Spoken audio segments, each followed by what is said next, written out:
صدیوں پرانی بات ہے، کسی صحرا میں ایک بستی آباد تھی۔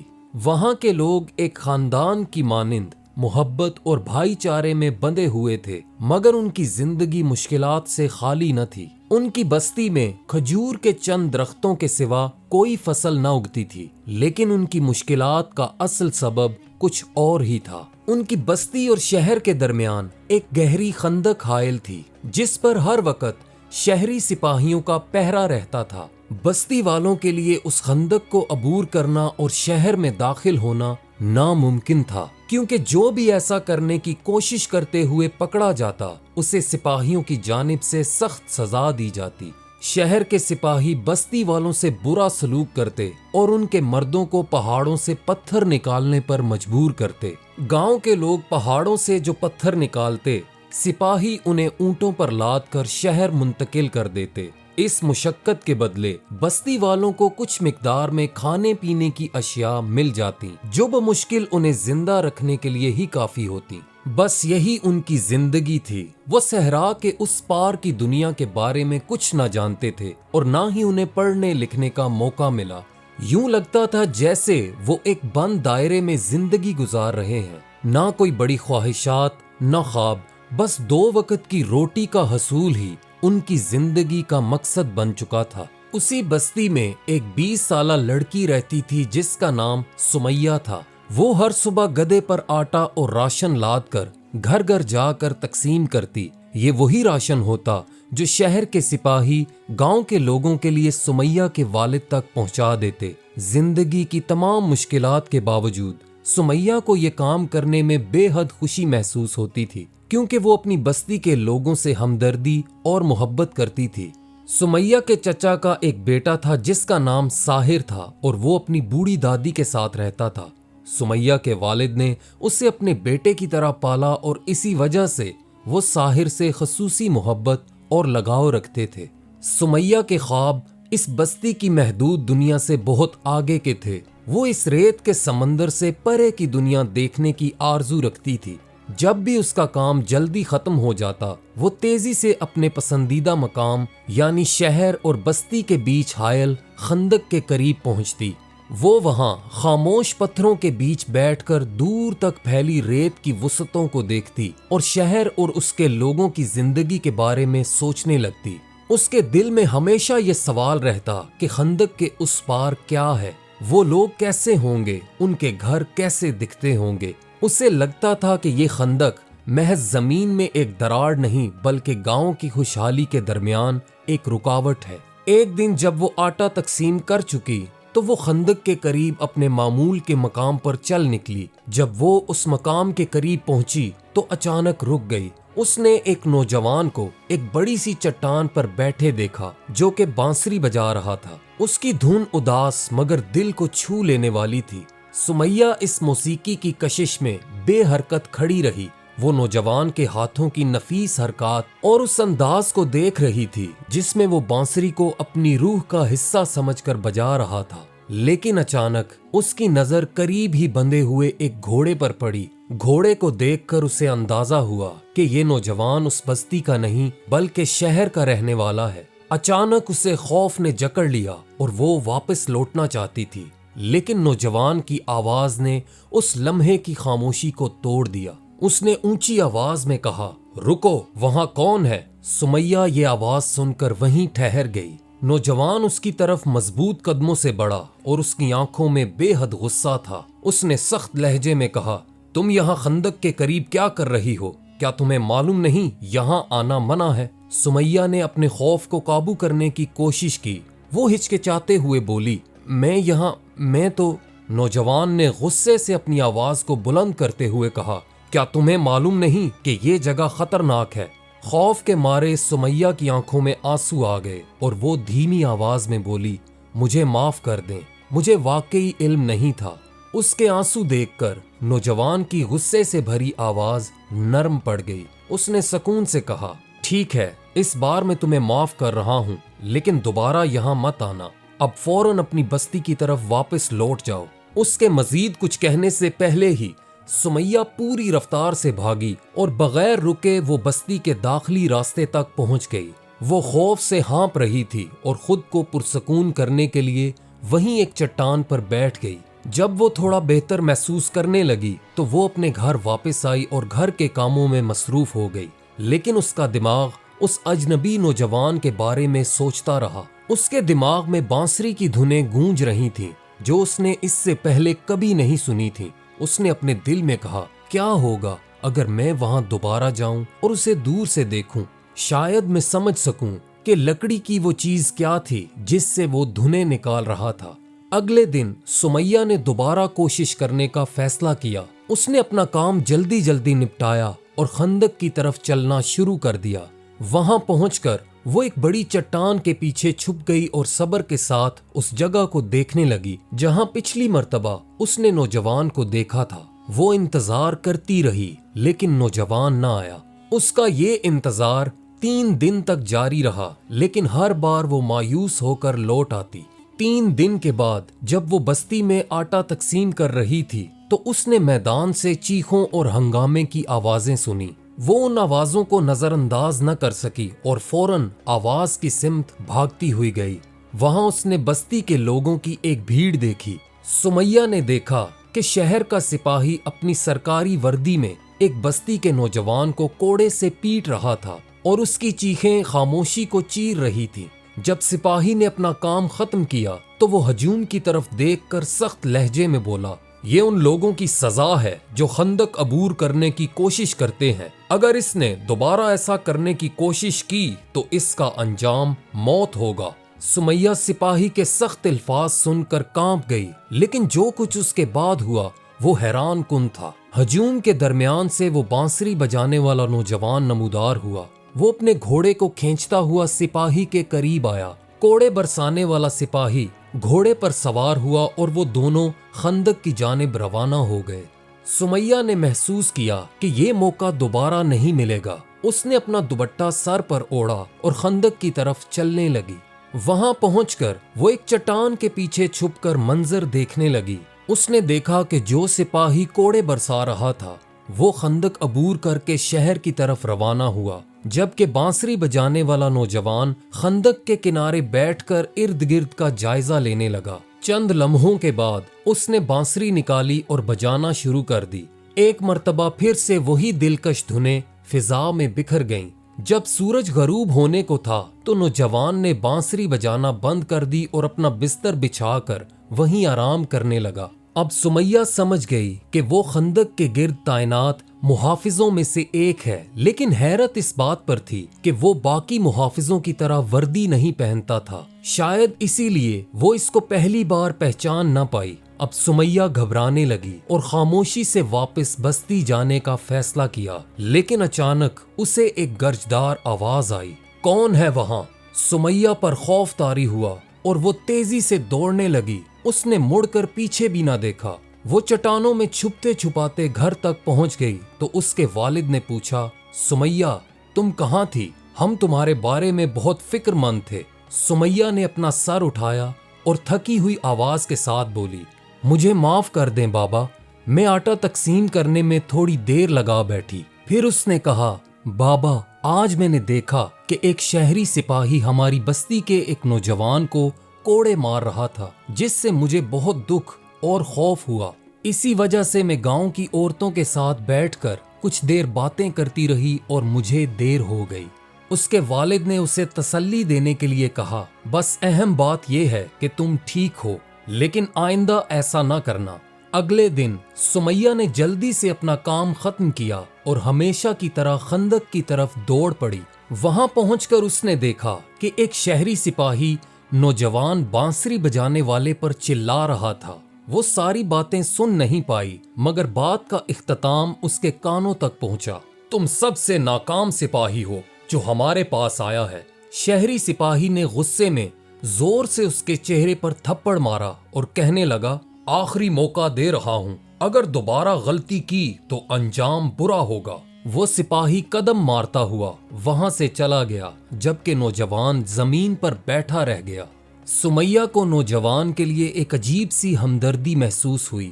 ظاہری طور پر مضبوط نظر آنے والا نوجوان اس لمحے ایک چھوٹے بچے کی طرح بے بس لگ رہا تھا۔ پھر اس نے اپنی بانسری نکال کر بجانا شروع کی تو اس کی دھنیں پہلے سے زیادہ غمگین اور گہری تھیں۔ سمیہ چٹان کے خفیہ گوشے میں بیٹھی ان دھنوں کو یکسوئی سے سنتی رہی، لیکن اس نے خود سے وعدہ کیا کہ آج وہ زیادہ دیر یہاں نہیں رکے گی اور وقت پر گھر کو لوٹ جائے گی۔ لیکن اچانک بانسری کی دھنیں رک گئیں۔ سمیہ نے دیکھا تو نوجوان خندق کے کنارے سے پھسل کر نیچے گر رہا تھا۔ وہ فوراً اس کی طرف دوڑی اور دیکھا کہ وہ مایوسی سے مدد کے لیے ہاتھ بڑھا رہا تھا۔ اس نے گھبراتے ہوئے اس کا ہاتھ تھاما اور پوری طاقت سے کھینچنا شروع کیا۔ کئی لمحوں کی جدوجہد کے بعد وہ اسے بچانے میں کامیاب ہو گئی۔ نوجوان ہانپتے ہوئے اپنی سانس بحال کرنے کی کوشش کرنے لگا۔ سمیہ چونکہ خوف زدہ تھی تو اس نے شکریہ سنے بغیر ہی وہاں سے بھاگنا شروع کر دیا تاکہ وہ نوجوان اس کا چہرہ پہچان نہ سکے اور نہ ہی کوئی سوال پوچھ سکے۔ وہ دوڑتی رہی اور رکی نہیں حتیٰ کہ وہ اپنے گھر پہنچ گئی۔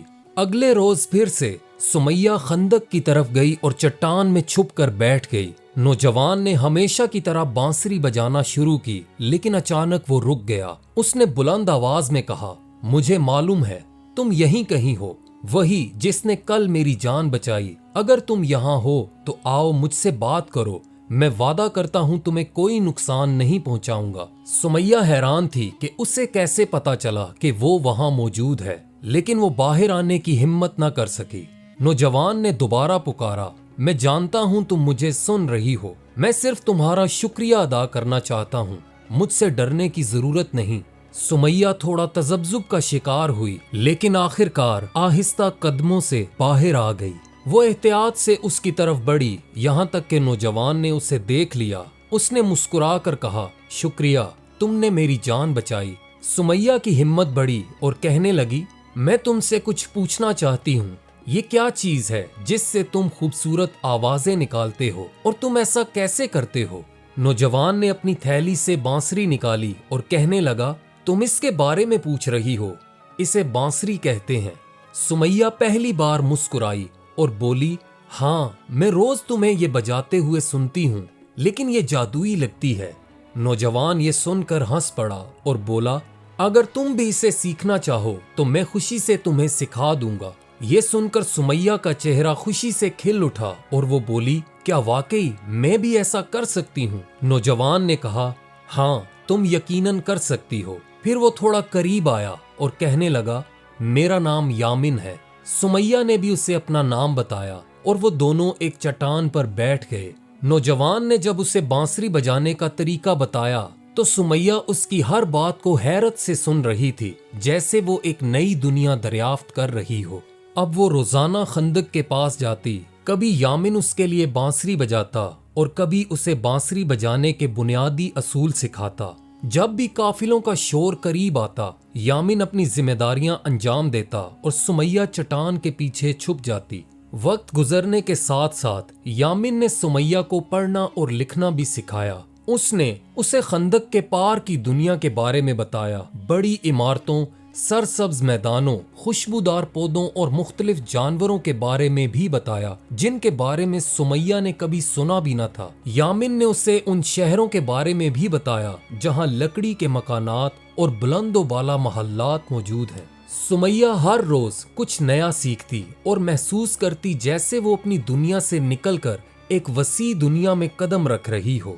ایک دن جب سمیہ نے حسب معمول کتاب کے 2 صفحے پڑھ کر یامن کو سنائے تو اس نے مسکراتے ہوئے کہا، تم دن بدن بہتر ہو رہی ہو اور جلد ہی کتابوں کو اسی آسانی سے پڑھ سکو گی جیسے میں پڑھتا ہوں۔ سمیہ نے جواب دینے کا ارادہ ہی کیا تھا کہ دونوں نے ایک قافلے کی آواز سنی۔